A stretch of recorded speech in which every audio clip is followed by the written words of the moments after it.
मेरा नाम अब्दुल रऊफ है। मैं फैसलाबाद तहसील समुंदरी की गांव का रहने वाला हूँ।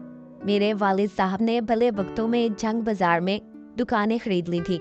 बाद अज़ा कारोबार बढ़ता गया और दुकानें मार्केट्स में बदलती गईं। मेरे वालिद साहब की वफात के बाद हम जंग बाजार में ही 2 मार्केट्स के मालिक थे, जबकि वालिद साहब ने चन्योट बाजार में भी एक पूरी मार्केट खरीदने का सौदा फाइनल कर लिया था। मगर अचानक मेरे वालिद साहब की तबीयत बिगड़ गई। इनको डॉक्टर ने बताया कि इनके फेफड़े खत्म हो चुके हैं, इसीलिए इनका बचना मुमकिन नहीं। मेरी बहन तहमीना को मेरे वालिद साहब ने अपनी जिंदगी में ही रुखसत कर दिया था। वक्ते मर्ग मेरे वालिद साहब ने मुझे अपने पास बुलाकर नसीहत की थी। मेरी जायदाद में से मेरी बेटी तहमीना का जो शरई हक बनता है, इसे लाजमी देना। और साथ ही मुझे समझाया था कि जो जायदाद तुम रखोगे वो तुम्हारी बीवी के इस्तेमाल में रहेगी, जो कि तुम्हारी बीवी जरूर होगी मगर तुम्हारी माँ जाई नहीं। और जो जायदाद तुम्हारी बहन को मिलेगी वो तुम्हारी माँ जाई होगी, वैर नहीं। मैं ये नहीं कहता कि तुम अपनी बहन को अपनी बीवी पर तरजीह देना, मगर मेरी ये इल्तिजा है कि अपनी बीवी के कहने पर अपनी बहन को इसके शरई हक से महरूम नहीं कर देना। इस नसीहत के बाद वालिद साहब ने कलमाए शहादत पढ़ा और अपने हालिके हकीकी से जा मिले। वालिद साहब के शौक से फारिग होने के बाद मेरी बहन के मशवरे से चन्योट बाजार वाली मार्केट खरीद ली और फिर जल्द ही शादी करके फैसलाबाद डी ग्राउंड शिफ्ट हो गया। शादी के बाद जूं जूं मेरे घर में मेरी बीवी का इख्तियार बढ़ता गया, मेरी बहन का मेरी दहलीज पर आना घटता गया। यहाँ तक कि मेरी बहन ने सिवाय खास मौकों के मेरी दहलीज पर आना छोड़ दिया। मगर शो में किस्मत के अचानक मेरे बहनोई का इंतकाल हो गया और मेरी बहन को इसके ससुराल वालों ने रखने से इनकार कर दिया, तो मजबूरन मेरी बहन अपने 3 बच्चों समेत मेरी दहलीज पर आ गई थी। मेरी बीवी को मेरी बहन का हमेशा के लिए आना खटकने लगा। वो वक्तन फवक्तन मुझे बहन की दूसरी शादी का मशवरा देती रहती। मैंने 1-2 बार अपनी बहन को दूसरी शादी पर राजी करने की कोशिश की, मगर मेरी बहन ने ये कहते हुए इनकार कर दिया कि सौतेला बाप कभी भी मेरे बच्चों को सगे बाप जैसा प्यार नहीं दे सकता और मैं नहीं चाहती कि मेरे बच्चे सौतेले बाप की नफरत सहते सहते जवान हो। मेरी बहन के इनकार के बाद मेरी बीवी ने मेरी बहन को बाद में बार बार टोकना शुरू कर दिया। इस दौरान मेरी बीवी उम्मीद से भी हो गई तो मैं बीवी की साइड लेने लगा। मेरी बीवी मेरी शय पर और भी दिलेर हो गई। मेरी बीवी ने मेरी बहन को इसके 3 बच्चों समेत घर के एक कोने तक महदूद कर दिया। शुरू में मेरी बहन ने मेरे बलबूते पर घर पर अपना हक जताया, मगर जब मेरी बहन को यकीन हो गया कि मैं बीवी से हमदर्दी रखता हूँ तो वो बिल्कुल खामोश हो गई। जबकि मेरी बीवी ने मेरी बहन को घर की नौकरानी का दर्जा दे दिया। मेरी पहली औलाद बेटा पैदा हुआ। मेरा बेटा पैदा होने की खुशी मेरी बीवी और मुझसे ज्यादा मेरी बहन को थी। वो कहती थी मेरी बाप की तीसरी नस्ल शुरू हो गई है, मगर जल्द ही मेरी बहन का ये चाह भी उतर गया। यहाँ तक कि मेरा बेटा जब बोलने के काबिल हुआ तो मेरी बीवी ने इसे मेरी बहन को बुलाने के लिए कुप्पो की जगह कुतिया कुत्ती वगैरह बोलना सिखाया।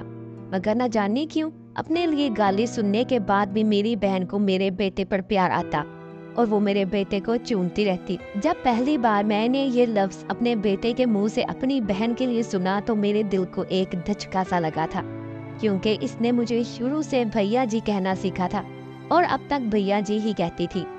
मैंने जब अपने बेटे को इस बात पर जरा सा डांटा तो मेरी बीवी मुझ पर बरसने लगी, कहने लगी इतना सा बच्चा है, तुम्हारी बहन के बच्चों के साथ रह रह कर ही गालियां सीख गया है और तुम हो के इसे डांट रहे हो।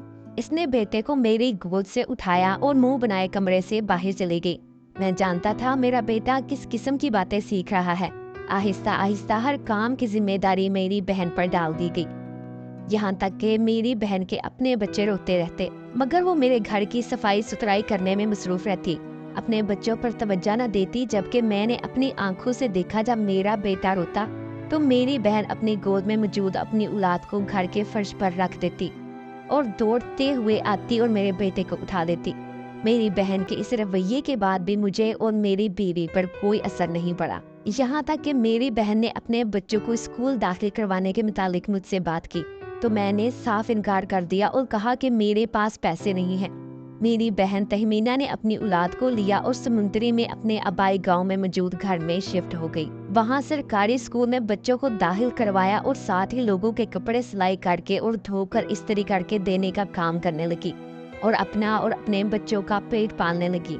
मगर जब मेरी बहन के बच्चों ने मिडिल तक तालीम हासिल की तो तहमीना एक बार फिर मेरी दहलीज पर आई और ये कहते हुए अपना हक लेने का मुतालबा किया कि बच्चों की तालीम के अखराजात बढ़ गए हैं, इसलिए सिर्फ कपड़े सिलाई धुलाई करके गुजारा नहीं होता।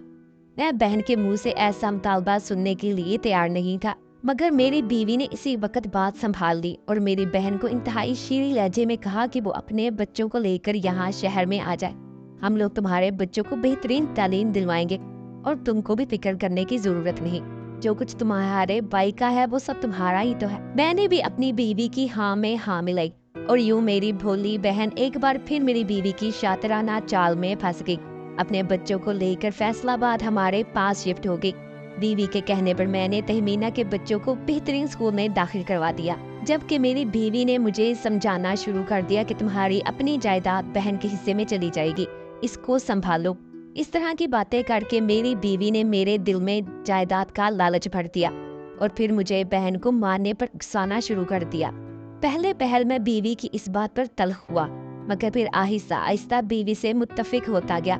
आखिरकार तय पाया कि मेरी बीवी किसी न किसी तरह मेरी बहन को रास्ते से हटाएगी और फिर मेरी बीवी ने ये कारनामा कर दिखाया। मेरी बीवी ने मेरी बहन को किचन में बंद करके गैस का वॉल खोल दिया। कुछ देर मेरी बहन तहमीना मुज़ाहमत करती रही, मगर मेरी बहन के फेफड़ों में गैस भर गई तो इसकी सांस रुकने लगी।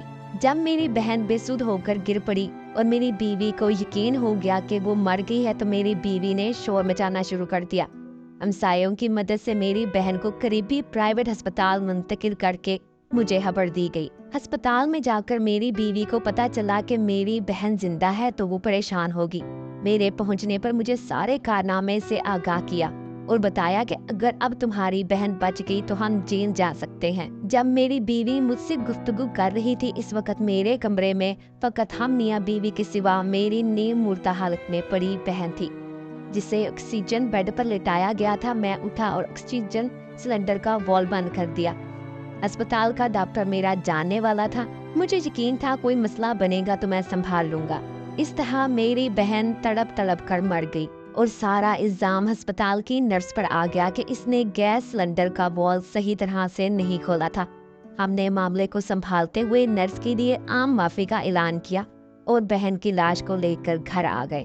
बहन के शोक से फरागत के बाद बीवी के कहने पर मैंने भांजी बांजे को इनके ददियाल भेज दिया, मगर ददियाल वालों ने भी रखने से इनकार कर दिया और बच्चों को इंसार बर्नी ट्रस्ट के हवाले कर दिया गया। वक्त गुजरता गया, मेरी औलाद जवान हुई। मैंने न जाने किस खुशी में सारा कारोबार बेटे के नाम पर मुंतकिल किया और मेरा बेटा सब कुछ बेचकर कारोबार करने के लिए कनाडा शिफ्ट हो गया, जबकि बेटी बेरार रवि का शिकार हो गई, अपने किसी आशना के साथ फरार हो गई। मैं बिल्कुल कंगाल हो गया तो मेरी बीवी भी मुझसे तलाक लेकर अपने मेके जा बैठी और फिर कुछ अरसे बाद बेटे के पास कनाडा चली गई।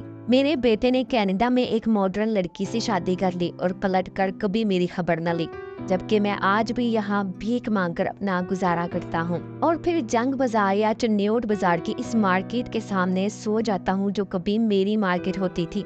मैं आज सब कुछ गंवाने के बाद अपने वालिद साहब की इस बात की तस्दीक करता हूँ कि बीवी को अयाशी करवाने की खातिर कभी भी अपनी माँ जाई का हक नहीं हड़प करना चाहिए। हमारे वालिदैन की रूह को सुकून तब मिलता है जब इनकी बेटियां हमसे राजी होती हैं।